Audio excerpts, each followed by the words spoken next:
అండి అన్నైన ఫార్ములా ఉపయోగించినప్పుడు మనం ఇచ్చిన వాల్యూలు ఎన్ని ఉన్నాయి? రెండు ఉన్నాయి. ఒకటి 45, 0.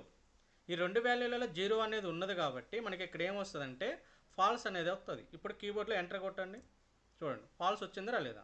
అంటే మనం ఉపయోగించిన కండిషన్లో ఇక్కడ 45 అనేది ఉంది, 0 ఉంది. 0 ఉండడం వల్ల ఏమైంది, ఇక్కడ ఫాల్స్ అనేది రావడం జరిగింది. ఓకేనా. అండ్ ఫార్ములా ఏం చేస్తుందంటే మనం ఇచ్చే వాల్యూలలో 0 ఉన్నది అంటే తప్పనిసరిగా ఫాల్స్ అనేది వస్తుంది. ఇప్పుడు చూడండి next equal and open bracket 45, 50 close bracket. మనం ఇచ్చిన వాల్యూలలో 0 అనేది లేదు. మనం ఇచ్చిన వాల్యూలలో ఇక్కడ 0 అనేది లేదు కాబట్టి మనం ఇప్పుడు కీబోర్డ్లో ఎంటర్ కొట్టామనుకోండి, అక్కడ మనకేమొస్తుంది, ట్రూ అనేది వస్తుంది. చూడండి వచ్చిందా. ఇది ఇక్కడ చూడండి ఈక్వల్ అండ్ ఓపెన్ బ్రాకెట్